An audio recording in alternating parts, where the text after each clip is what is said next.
2025 का नया भारत चांद पर पहुंच गया है, लेकिन आज भी हमारे देश के लोग जिस काम को मशीनों से किया जा सकता है उस काम को अपने जीवन को खतरे में डालकर कर रहे हैं। और यह जोखिम भरा काम कोई नेता नहीं करता, इसे देश का निम्न स्तर का मजदूर या कर्मचारी ही करता है। क्या यही है विकसित भारत की असली तस्वीर?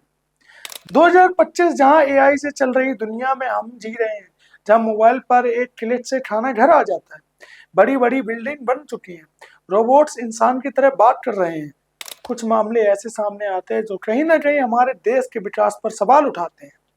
सोशल मीडिया पर एक वीडियो जमकर वायरल हो रही है, जिसमें एक मजदूर गटर के पानी में बिना किसी ऑक्सीजन सिलेंडर के, बिना किसी सेफ्टी के गंदे नाले के अंदर सफाई करने के लिए अंदर चला जाता है।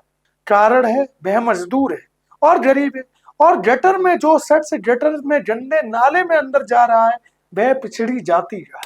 आप इस वीडियो को गौर से देखिए, आपको एक शख्स गंदे नाले में अंदर जाते हुए दिखाई दे रहा होगा। अब आप सोचिए, यह वह पानी है जो हम सभी के टॉयलेट से निकलता है, यह वह पानी है जिसमें हम लोगों का मल रहता है, और यह शख्स उस पानी में बिना किसी सुरक्षा के, बिना किसी मास्क के और बिना किसी ऑक्सीजन के अंदर जा रहा है।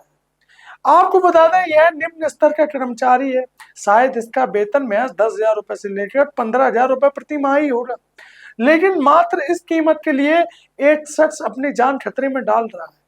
हैरानी इस बात की है कि प्रशासन बिना सुरक्षा के ऐसे कर्मचारी की जान खतरे में क्यों डाल रहा है, और अगर यह कर्मचारी दम तोड़ दे तो सरकार, सिस्टम और समाज तीनों मिलकर सिर्फ एक लाइन बोलते हैं, हमें अफसोस है, और ज्यादा से ज्यादा कुछ मुआवजा दे देंगे। सवाल यह भी है, क्या सिर्फ बॉर्डर पर लड़ाई करने वाले फौजी की ही बहादुरी की कहानियां हम तक पहुंचेंगी? आज ये छोटे छोटे कर्मचारी अपनी जान की कीमत लगाकर छोटा सा लेकिन महत्वपूर्ण कार्य कर रहे हैं। हमें इनको भी पुरस्कार देना चाहिए और सम्मानित करना चाहिए, लेकिन हम इनको कोई अहमियत नहीं देते। ये हमारे समाज का दुर्भाग्य है। हमने देखा है कि आज भी पिछले वर्ग का, दलित या आदिवासी समाज से आने वाला एक युवक बिना किसी सुरक्षा उपकरण के सीवर लाइन में उतर कर सफाई कर रहा है। ना हेलमेट, ना ऑक्सीजन सिलेंडर, ना कोई आपातकालीन व्यवस्था। और सबसे चौंकाने वाली बात यह है, ये अकेला मामला नहीं है।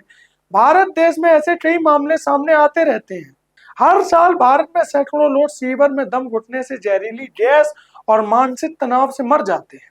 अगर 2024 की रिपोर्ट देखें तो करीब 38,000 सीवर और सेप्टिक टैंक साफ करने वाले कर्मचारियों में करीब 77.2% लोग दलित समाज से आते हैं। ऐसा नहीं है कि सरकार ने इस पर कोई कानून नहीं बनाए। भारत सरकार ने हाथ से गंदगी उठाने वालों के लिए कानून भी बनाए, लेकिन उस कानून का कोई भी उपयोग नहीं हो रहा है। भारत सरकार ने 2013 में एक एक्ट बनाया जिस पर कोई भी कार्रवाई नहीं की गई, यानी कि हाथ से गंदगी ढोने वाले कर्मचारियों के नियोजन पर प्रतिषेध और उनका पुनर्वास अधिनियम, एक ऐसा कानून पारित किया गया है जिसमें सीवर और गटर की खतरनाक सफाई पर प्रतिबंध है। साथ ही यह कानून बिना उचित सुरक्षा उपकरणों के सीवर और गटर के टैंकों की खतरनाक मैनुअल सफाई पर भी प्रतिबंध लगाता है, यानी कि कोई भी कर्मचारी बिना किसी सुरक्षा के, बिना किसी ऑक्सीजन सिलेंडर के किसी भी सीवर लाइन में सफाई नहीं कर सकता। लेकिन भारत देश में ऐसा फिर भी हो रहा है। शायद इसका कारण है मजबूरी, गरीबी या फिर कुछ और। सरकार ने कई बार कहा कि इसे पूरी तरह से हम खत्म करेंगे, लेकिन ये जमीनी स्तर पर प्रतीत नहीं हो रहा है। लेकिन सच्चाई यह है कि आज भी भारत में लगभग 30,000 से ज्यादा लोग गटर, सीवर और इंसानी मल की सफाई में लगे हैं।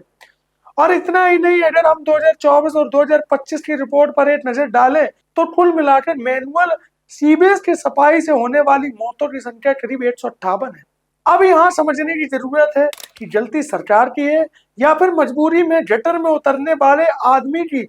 लेकिन सोचने वाली बात है कि जब एक आदमी को गटर में उतारा जाता है तो क्या उसकी सेफ्टी का ध्यान नहीं रखा जा सकता? क्या हम ये काम मशीनों के द्वारा नहीं करा सकते?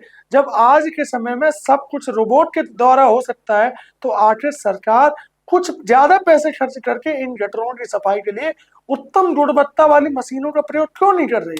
ऐसा तो नहीं होगा कि अगर किसी मोहल्ले में गटर साफ करना है तो वहां के प्रशासन को जानकारी ना हो, लेकिन वह फिर भी किसी आदमी को बिना किसी सुरक्षा के गटर में उतारने देता है, और शायद गटर में उतरने वाला मजदूर मजबूर होता है। कारण उसके ऊपर परिवार की जिम्मेदारी है, और चूंकि वो पिछड़ी जाति का है और कोई भी व्यक्ति उसको नौकरी नहीं देता, तो उसके पास सिर्फ एक ही विकल्प होता है कि इस प्रकार के काम को करना, जिसमें वो खतरनाक गटर में उतरता है, खतरनाक सीवर लाइनों में उतरता है और अपनी जान को जोखिम में डालता है। आपको क्या लगता है कि यहाँ सरकार की गलती है या गटर में जाने वाले उस आदमी की जिसको अपना परिवार पालना है?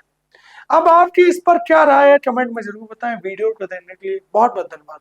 लेकिन इस वीडियो के माध्यम से हम सरकार से यही निवेदन करना चाहेंगे कि सरकार इस प्रकार के कार्य में लगे लोगों के लिए सुरक्षा व्यवस्था को बढ़ाए और इस प्रकार के कार्य कर रहे लोगों को ध्यान रखे और उनके वेतन स्तर को भी सुधारे।